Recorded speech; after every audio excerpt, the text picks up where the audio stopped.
Hello, my name is Luby, and welcome back to Katawa Shoujo. We're just continuing along the Shizune route. The next day, I walk up to my usual vending machine at lunch, only to find out that it's out of my favorite drink. Secreted so far away from most of the classrooms, between a storeroom and the library, it's like no one knew about it. I'd expected a vending machine so close to the library to be booming with customers, but then again, the library is empty most of the time, and anyone who goes there is only doing it to look for stuff to pad a paper with. No one stays there longer than they absolutely have to. For the past month, it's been working out in my favor, but the trade off with the vending machine no one knows about is that it's never restocked. Settling for a can of orange soda, I decide on drinking it here instead of waiting until I get to the cafeteria, when the library door opens next to me. Ah, I've been looking for you. Yuko seems to be acting a lot more assertive than usual today, although it isn't enough to keep her from going back to mumbling immediately afterwards. Return your books, please. I mean, library books. The books you checked out are really overdue. Some of them are on waiting lists. Oops, I forgot. I keep checking out new ones and forget the. Oh my god! Oh my god, guys! We found a typo! We found a typo! Oh my god! What? This is the worst game ever made. We found a typo. Oh my god, this is literally unplayable garbage.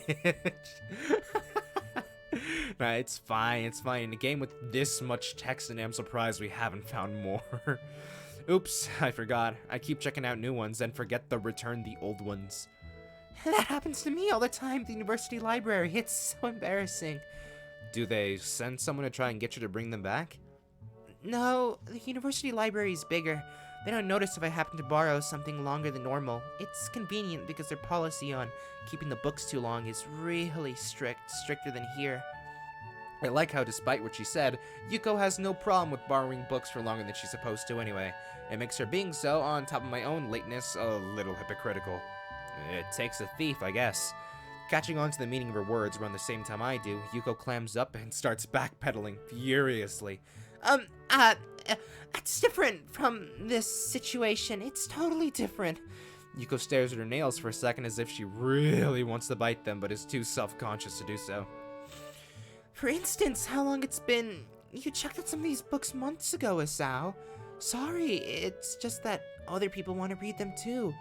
If you're a slow reader, that's okay though. No, it's a total screw up on my part. To be honest, I haven't even read some of them. I shouldn't keep taking out books when I have a backlog. That's not good. Yeah, it really isn't. Now I'm starting to copy her habit of trailing off quietly. Her awkwardness is very contagious for some reason. That said, I'm surprised. Yuko seems almost normal today, although every now and then her waitressy nervous tic-tacs keep popping back up. Come to think of it, she didn't act this way when I first met her. She was a little clumsy and neurotic, but it wasn't anywhere near this severe until Shizune, Misha, and I ran into her at the Shanghai.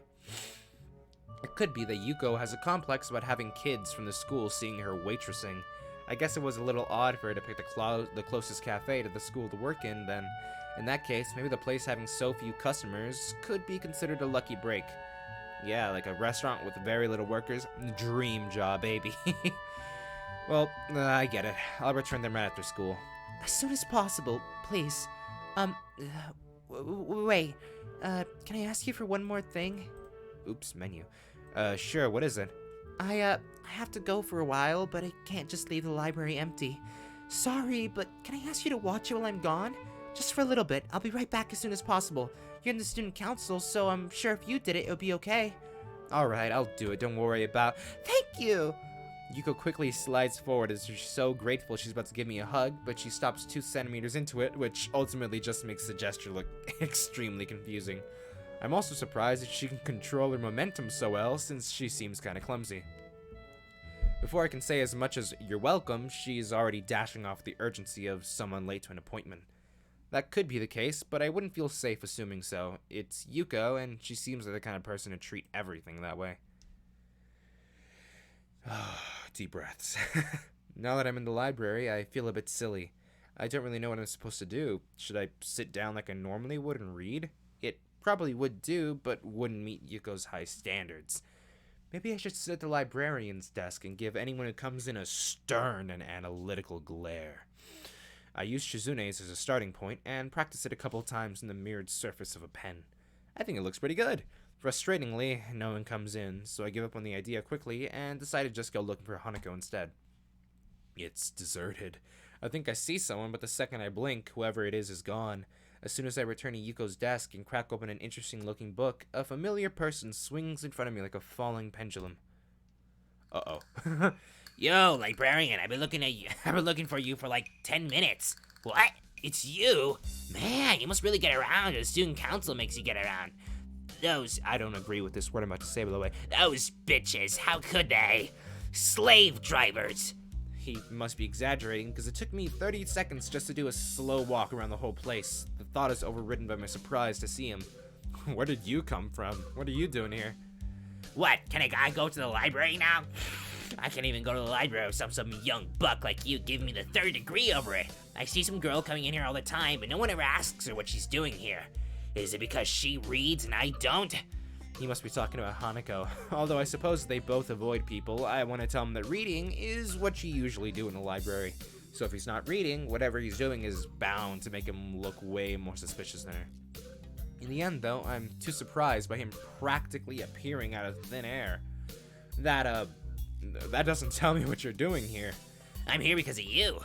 His response makes me feel confused. Maybe I fell asleep and this is all just some weird dream and this Kenji isn't real, but really my subconscious. Is he gonna start giving me deep but vaguely worded advice now? Because of you, I got chased out of my dorm by feminists. Now I wander this library like a soldier without a country. Or a ghost. I should haunt you for ruining things for me. It's a shame. It would have been an interesting dream, but it seems like this is the real deal. Yeah, you had to start working with women, and that brought them to my door. You remember that? You should, since you were there. After that day, I knew they were onto me. I should have trusted my instincts, but I was young and stupid. That wasn't even a week ago. Then my dad called and said one of my letters hadn't been delivered. The post office couldn't have lost it, so it must have been intercepted. Information warfare. That's when I knew my secret hideout was compromised. Now I'm on the run, like a fugitive. It's code red. Dorm rooms aren't secret. They put your name and number on a board right in the doorway. I know, I saw that. They're diabolical. Why not just put up a big Wild West wanted poster if they're gonna be like that? Wanted, dead or alive. Probably alive, so they can clone me or turn me into a grasshopper. Jumping without warning into the empty chair opposite me, Kenji takes out a cigarette and starts spinning it between his fingers. I've never seen him smoking before, so it must be for effect. Don't worry, it's just a candy cigarette. I can't even live where I want to anymore. This is where it all begins. The tactical brilliance. I mean, once they're in your home, it's over. Like termites. If the feminist plan for dominance starts there, where the fuck can we go? The only question is how they could take a page of the termite playbook when women are naturally repelled by wood? What? Hold on, what? Women are naturally repelled by what the fuck does that mean? You can never go home again. Is that how the saying goes? Man, I don't know about never. I was just there. I don't know anywhere else I can shower and get new clothes and eat and use the bathroom and watch TV. I have to keep watching the news to stay informed. For someone ousted from his dorm room and living on the run, he sure has no qualms about going back there several times a day for long periods of time. But by now, he's slowly turned away from me and is talking to a revolving display of murder mysteries. There's really no point in interrupting him, I guess. I finish off my soda and throw the can into the basket near the door. Hits the rim, but goes in anyway. I silently pump my fist. Kenji quickly gets up and starts to head towards the door, thank God. I wasn't really paying attention. I hope I didn't fist bump at an inappropriate moment. Where are you going? You kept sucking down that juice. So, it wasn't even juice, it was soda. And it's gone now. What do you mean sucking it down? I had 2 sips. Yeah, right. You had like 50 million sips. That's not even possible. Maybe for you. I go beyond the impossible all the time. Okay, whatever. Now I'm thirsty too. I'm gonna go get my own juice. I'll be right back. Oh, he does come almost right back, so quickly that I suspect he knows about my secret vending machine. I got you one too. Hope you like grape juice. We're even for the pizza now. Thanks. I want to tell him that I lent him nearly 10 times the cost of a can of grape juice, but that might make me seem petty. Unopposed, Kenji sits down and starts furiously drinking juice like a man with a vendetta against grapes. You know, it's a lucky break for me that I managed to run into you here, man.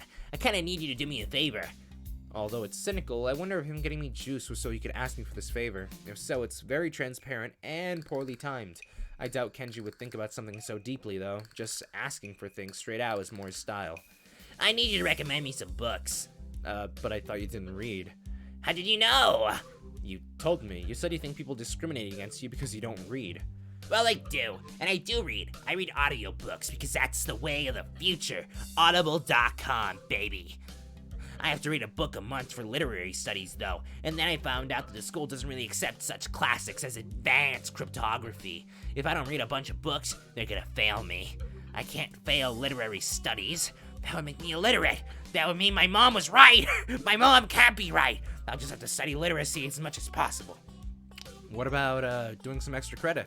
No thanks. It's bad enough I'm gonna have to carry around these stupid things now. He picks up a dictionary, flips through it, and places it on the murder mystery rack behind him. I can't believe this is actually the medium that our ancestors used to look at porn. I spit my drink all over the book I'm still holding, damaging it beyond any hope of repair. I quickly check the back and see its suggested retail price is 7,900 yen. I think I might have a heart attack. Google, please put the conversion of 7,900 yen to dollars on the screen, please. Thank you, Google. Wow, destroyed. Shouldn't have done that though. They take vandalism super seriously here. You're gonna get caned. He chortles, amused, before taking an extremely long, loud sip from his can of juice. It's not vandalism. I didn't do it on purpose. You made me do it with your words. And what do you mean caned? I don't want to be caned. Wait, chill out. I didn't mean they actually cane you. They just make you pay for it and really, really yell at you. It's like they're gonna bite my ass off. Still not that big a deal. I don't care if it's figurative. I don't want to get caned or get my ass bitten off or any kind of punishment, you dumbass. What am I gonna do? I'm the only person in here that she knows of anyway. I can't even throw the book in the trash. It will be found. Then she'll know. Damn, dude, stop being so weird. How is it weird to not want to be fined? Man, stop flipping out, man. I'm not flipping out. I'm just trying to save money. So cheap. I'm about to strangle him when I hear Misha's wah-ha-ha coming up the hallway. Apparently, Kenji hears it too and uses the opportunity to quickly vanish behind the autobiography section. Like the wind. Misha voice.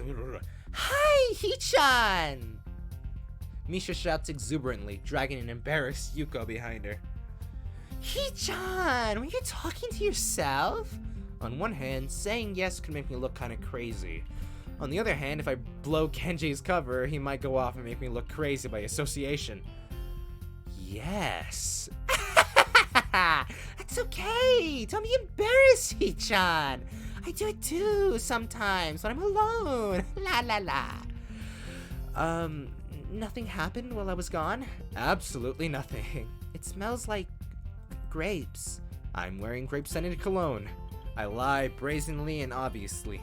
From her reaction, I'm going to assume that she knows I'm lying or thinks I have an abysmal sense for colognes. Since the can of grape juice I drank from is still right there, it's likely to be the former. Fortunately, she doesn't ask any follow-up questions. What are you two doing together? We had lunch together! Strictly business! A business lunch! I try to picture Misha in a suit having a business lunch with anyone. Somehow I just can't see it. What kind of business? You don't know? It's nothing. It's normal for one part of the student council to not know what the other's doing. Hey, don't nothing someone like that. That isn't normal at all. In fact, it's bad. We're only 3 people. Yuko laughs nervously. She must be terrified. Misha says that you want to put posters in the library for the elections. Even though they are really far away, I guess it's okay. I didn't want to even decide those kinds of things. You can! Isn't that great? Aren't you happy? Yay! Misha grabs Yuko's hands and forces her to clap joyously for herself. Yuko doesn't look very happy about learning that she has more responsibility and power than she'd previously thought. Hichan, since you're here, you can help me put them up. Pulling out a giant stack of posters from her bag, she cuts them in half like a deck of cards and passes me the slightly mushed half.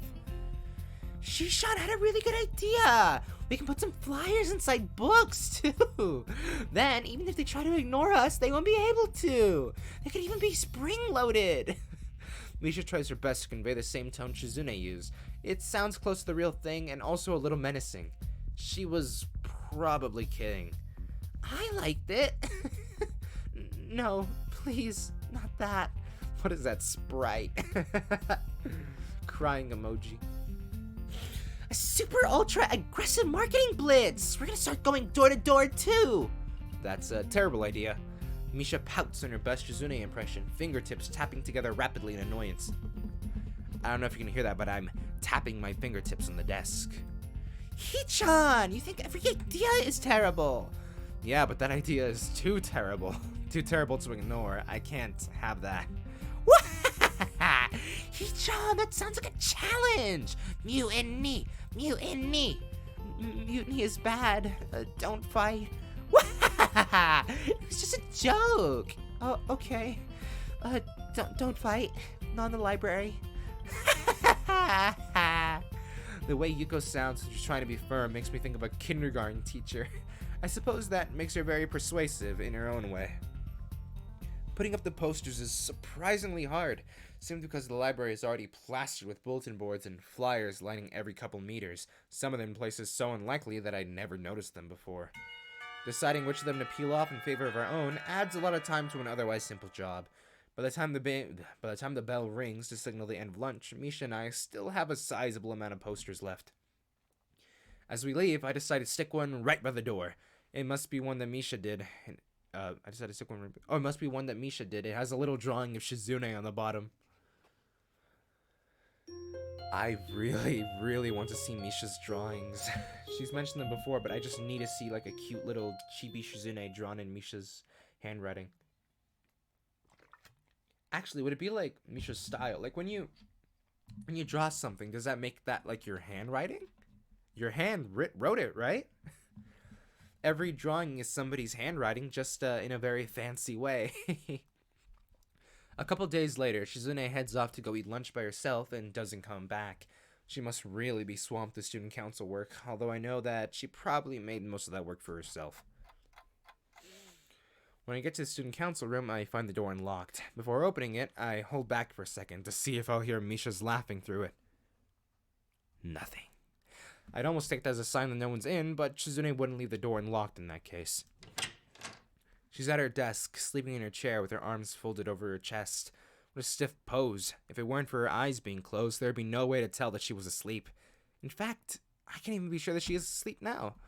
Normally, I'd tap a desk to wake anyone else up, but it wouldn't work with her. I immediately start thinking of tricks I could play on her if she's sleeping. It's disappointing that my train of thought now goes in those kind of directions. Ahem. Hello. Good afternoon. She signs one greeting with each hand. It's really confusing. Hey, what were you doing? Secretly slacking off? Shizune smiles, but lowers her head to conceal it, and tries her best to look annoyed instead. Don't just stand there. It makes me nervous if I'm sitting down and you're not. I take a seat in the nearest chair while Shizune pauses to adjust her glasses on the bridge of her nose like she's fine-tuning an instrument. Why are you so far away? Does that make you nervous too? Pursing her lips, Shizune doesn't look too amused at my taunting her. I had some free time, so I thought I would drop by and see if you were still busy. Do you want to help me? Yeah. Too bad. I'm grateful, but it's not necessary. I just finished the last of it, and now everything that needed to be done is done. So formal. Misha was just as businesslike yesterday. Are you both getting serious for official student council business? I'm always serious, like the student council candidates should be. That was fast, from zero to immediately criticizing people who aren't even her colleagues yet, before I've had the chance to stretch my legs. At least the presidents. They need initiative, then maybe they can motivate everyone else, or at least strong-arm them along. But even though there's a bunch of them, they're all so wishy-washy. There's no one running for vice president, though they all want the big prize, but none of them have the right drive for it. And then the treasurers are always so flaky. I've decided to use my power to just eliminate the position. Wait a sec, please. Can you even do that? I don't think it works that way. It is how it is. With that, Shizune stares grimly into the distance, rubbing the frame of her glasses. That doesn't answer the question, future dictator. I'm disappointed. They should want me out of here faster because they want the job, or at least disagree with me having the job. If I can't mobilize a bunch of student council wannabes for either reason, all my work will have been for nothing. If they're gonna be so slow about it, I'll just hold on to my office as long as possible. Shizune punctuates the sentence with a snap of her fingers, creating a sound as sharp as a gunshot. I wonder if she knows how loud she can do that. It's definitely a attention grabber, so I could only see it as invaluable to a mute. She might have practiced it because of that. All of it, huh? That's too harsh. I always thought this is the real test. Leaving a lasting impression is important. It's why I don't build sandcastles. They crumble when you leave. Maybe, but if I see an especially neat one, I'll still think it's impressive. I'll say it's impressive. I kind of admire you, so to me it wasn't for nothing. She tugs at her glasses as if she wants to take them off, smiling wryly. Sorry. I was careless and something selfish slipped out. I've always wanted to stand at the top. It didn't matter what it was, as long as I was the best at it, and understood it completely and made it my own. Like when you hear a song and dream of being a musician, or see a plane and wish you could be a pilot. Have you ever had a dream like that? Yeah. The first time I played soccer, I'd wonder if maybe I could ever get good enough to wow people. That was just a fantasy, though. As soon as I saw the gap between me and people with real talent, I put those dreams behind me. Could never be messy. Well, with my heart the way it is, I can't play soccer anymore anyway. Do you still have dreams like that? No, they're unrealistic. I realized it very quickly. There is always someone better. A nostalgic expression crosses her face. She looks oddly mature right now, as if the days of competing vigorously against others for supremacy are long behind her. Of course, I know that nothing could be further from the truth. Just last week, she wanted to see which one of us could blow the biggest bubble with a piece of gum. It could be that she was even worse when she was younger. A terrifying thought. I liked that there was always someone better. When someone greater than me would appear, I'd get so excited. I'd want to challenge them. Even though in the end, they would usually turn out to be better, and I would be left in awe. There are some people who are on a different level, completely. After a while, I got jealous. I wanted something like that for myself. Is that what the student council is? The thing just for you? No. Even though it feels like that sometimes, that wasn't why I decided to do it. That's another story entirely. But I like being student council president. Even if the work is hard, I'm always biting off more than I can chew. That's what keeps it exciting. People at top shouldn't be able to be comfortable all the time anyway. You sound like a farmer. Although they wouldn't suit her, Shizune would look cute in overalls and a straw hat. So if that wasn't the reason, why did you run for the job? I didn't, but afterwards I decided to stick with it anyway. I wanted to be the student council president because the old student council was stupid. And I want to stir people up, so they were able to say, that was interesting, today was interesting, that kind of thing, memorable experiences. I'm happy because I think we succeeded, you and Misha and me. I have a selfish desire too, though. At first it was something I thought would only be a nice bonus, but I've gotten greedy. That's why it would make me happy if the elections go smoothly. It'll be the only way that I could see that my wish was granted. What is it then? It's a secret. Sensing that I might not be ready to let such a weak dodge slide by so easily, Shizune quickly waves down any attempt at a follow-up, embarrassment coloring her face. It's something she wants to keep to herself only because it's too silly to do otherwise. I start to feel a pang of hunger and check my watch. It's earlier than it looks. Too early for dinner. Do you have any kind of food in your desk?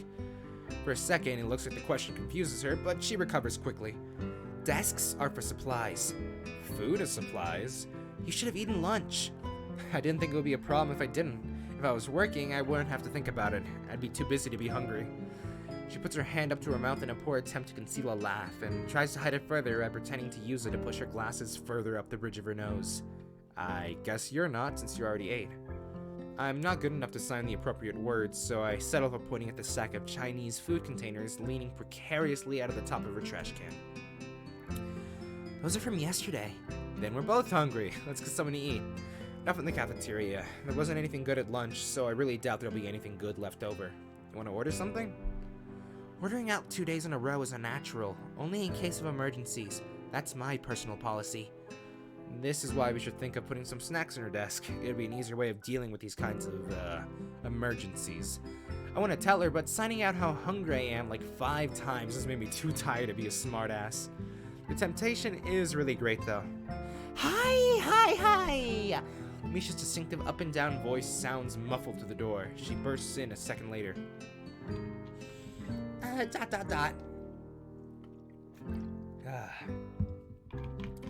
Hee-chan, you're here too! Two? How do you know there was already someone in here? If it opens, someone is inside. Am I interrupting? Shizune shakes her head. Great, that's really great. But I was sure I would be. Is this a break? I thought so too, but it turns out everything student council related is, over for now. Is that why you're here? Yeah, that's right, Hee-chan. Sorry to disappoint you. We were just discussing whether or not to order out for dinner. That sounds fun. Shizune isn't being very fun about it, though. She said that she can't order food 2 days in a row. Are you hungry too? Because if you are, we could outvote her. That sounds fun, Hee-chan. And I am a little hungry. I thought you would say it sounds like mutiny. Shizune pinches the frame of her glasses, clearly thinking that it does seem like mutiny. But being outvoted by a clean 2-to-1 margin, there's nothing she can do. Misha already has her phone out. It's awfully garish. Shishan, you promised we'd have a student council thing just for us, right? Right. This can be it. Shizune only shakes her head. The last party she'll be able to attend as Yamaku's student council president is too special for her to put that label on our spur-of-the-moment early dinner. Even though I'm sure the real thing will be just like this. A meal like any other with the 3 of us. After we finish eating and clean up, I say goodbye to them and head to my dorm. Although I don't feel particularly tired, I think I'll just go straight to sleep tonight. If I were back home, my mom would nag me not to go right to bed after eating, but what she doesn't know won't hurt her. I take a look at the clock as soon as I get in and realize that it's a lot later than I thought. It also feels a bit silly checking the clock when I have a phone and a wristwatch. I take off my watch and hold it in one hand while holding my phone in the other. It makes me feel powerful. And stupid. I try unsuccessfully to go to sleep, and I'm glad when someone interrupts me by knocking at my door after only a few minutes. I figured that it couldn't be anyone but Kenji, which is why I'm surprised when it ends up being Misha. Hi, Hee-chan. You don't look happy to see me. No, I'm just kind of surprised. Does she remember something that she wants me to do after all? It's late, but, whatever. I guess it's good that I didn't change. Nope, just thought I'd follow you back, Hee-chan. For fun? No, of course not. It's because she wants to talk. It must be about something important, and something she doesn't want Shizune to know about. Do you want to come in? Yeah, thanks, Hee-chan. She walks in and immediately takes a seat in the chair. The natural thing to do, but I'd expected her to sit on the bed, even though here on the sprites she's clearly sitting on the bed. Hee-chan. Misha frowns harshly, arms folded over her chest. It's like she's trying to play a grim interrogator. All that's missing is the mustache and the dangling, flickering light bulb on a string. Did you make Shishan sad? What do you mean? When I went to the office today, Shishan couldn't hear me coming, that's why. When I opened the door, I saw a really confusing expression on her face. Shishan looked happy and sad, and I wanted to know why. Well, it wasn't because of me. I didn't even see it. I think she's depressed that she won't be student council president anymore in a few months. When I asked Shishan about it, she said that it was okay. That's, meaningless. Shizune would say that, but it's ridiculous to think that she would let it go that easily. I mean, there are times when she'll want to fight me over the last apple or chocolate milk or whatever, and that's stuff that doesn't even matter. Chocolate milk is important. Okay, it is. Don't get mad, but not as much as student council is to her. She wouldn't just wave it off so easily. You're right. I thought that this was supposed to be an interrogation, but it appears Misha has already forgotten about it. But I don't want Shishan to lie to me to make me feel better. Most people don't know how serious Shishan is and think she's just putting on a show. I'm happy that you understand her, Hee-chan. It's obvious, especially with how she talked about it today. Misha leans in closer with interest, resting her head in her palms. Really? What did she say? They're close enough that I don't think of much how she's prying. Why she joined the student council, sort of. She started, but then decided that some stuff should just stay classified and signed, "It's a secret." So I guess that's what she told me. It's a secret. Well, if someone tells you they have a secret, you can sort of call that a secret by itself, Hichan. Just like how, according to you, luck is a skill? It can be! Be careful, not so loud. Why, Hichan? You're gonna wake up half the people in the building, and on top of that, dorms aren't co-ed. Hichan! Are you thinking something dirty? Stop being weird. If you are, it's okay, I think. Hearing that makes me realize how easy it's been for me to talk to Misha all this time, that I'd be able to go this long without feeling the need to be on guard. This is the first time I have. I mean, that is kind of weird. What do you mean, it's okay? Calm down, girl. I feel sad, Hichan. It's funny, the happier Shishan gets, the more depressed I feel. Even though I should be happy for Shishan, I still am, but I can't talk about my problems with her. Why not? Just like Shishan can't talk to me about her problems. It's the same thing, Hichan. If we have that kind of problem, then I'm not sure anymore what I should do. I wonder if I'm a bad friend. Misha gets up and quickly drops herself on the bed until we're sitting only a few inches apart. Just a couple seconds later, she pushes her head forward and gives me a light kiss. I'm confused. It misses my lips, more due to bad aim on her part than because of me. What are you doing? Although it's just a formality, I'd be stupid to not know what she's getting at. It's just that it seems so unlikely that I'm hoping there'll be some way I don't have to deal with it. Now she decides to be shy and giggles, embarrassed. I'm quite uncomfortable right now. I'm a little uncomfortable right now. Just a little bit. Do you like me, Hichan? Yeah. Her head is buried in my chest. It feels like she's talking to my scar. She might be able to feel it brushing against her cheek. I tried too hard to hide it from both of them before. It seems like such a dumb thing to have worried about so much in retrospect.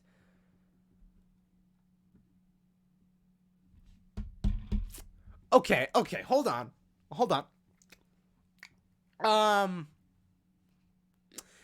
Please comfort me, Hichan. Just for today. This is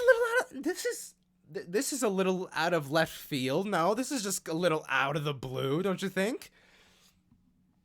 I mean, I think I know what she's trying to say here. If I choose comfort, it's probably not gonna be like, hey, it's all gonna be fine. You two are best friends. It's probably gonna lead to the other thing, you know, the other thing. Look, I've said it before. I think on this Let's Play, I've definitely said it before. If a Misha route existed, I would definitely be doing that right now. But the fact is, this is not the Misha route. In case there's some secret thing I don't know about. Hisao's kind of committed right now to Shizune. I really, really, really do love Misha's character and everything that she is. But no, that's not happening. Hisao will not cheat on his girlfriend, which I think is the choice here. I hope Refuse isn't just like, you're a bad friend and you're awful and horrible. I hope it's just like nope, we're not doing that today. Get out of here kind of thing, you know? Again, this is really out of the blue. Like, what the hell, you know? Refuse. Before I can answer, she pushes her whole weight against me and it unbalances me enough to send us both into the bed. If I don't answer quickly, then the situation will only become more precarious. I know that I should have never let things get as tangled as they already are. So even though it isn't the most tactful way to refuse her, I push her off of me.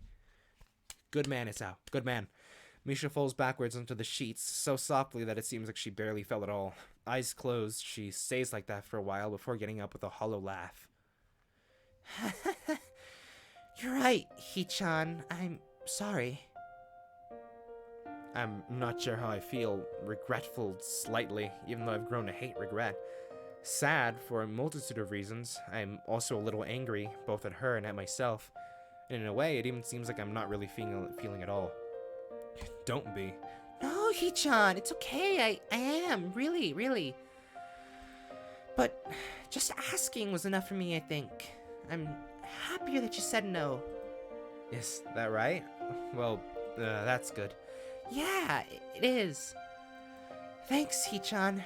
She pulls herself up and leans against the wall. I'm assuming she is. My head hurts so much that I don't bother opening my eyes. I lie on my bed, listening to the rustle of my hair brushing against the sheets and the grass waving in the wind outside. I guess that I should say more to reassure her, but I wonder if that would really help. Maybe it'd be better to say nothing, I just don't know. Although I think that in this situation, there's no one right thing I can do. Actually, I think there is. It's not cheating on your girlfriend. I think that's the right thing you can do. Good night, Hichan. With that, she leaves, the door clicking shut behind her like a guilty whisper. Maybe it's because I'm eager to put today behind me, but after Misha is gone, I find it much easier to fall asleep. I do so almost instantly. So I wanna say again, that was a little out of left field. That was Shocking, right? I didn't see it coming. Was the game like supposed to be making me think that that was gonna be coming? Cause gonna be honest, I didn't see really any hints of like Misha's attraction to Asao. That was just very out of the blue. And I didn't know she would go behind Shizune's back like that, is all I'm saying. She's kind of lost a bit of respect from me. Yeah. Well, with that sad, confusing, and kind of out of the blue note, that's gonna be today's episode of Katawa Shoujo. I'm hoping next time we'll get some more context, information about that, you know? Because again, that was it just didn't seem like that's what the story was leading up to, you know? Yeah, so I hope we get some more stuff explaining what all that was about and the repercussions that come with that. But we'll do that next time, and I'll see you there. Peace.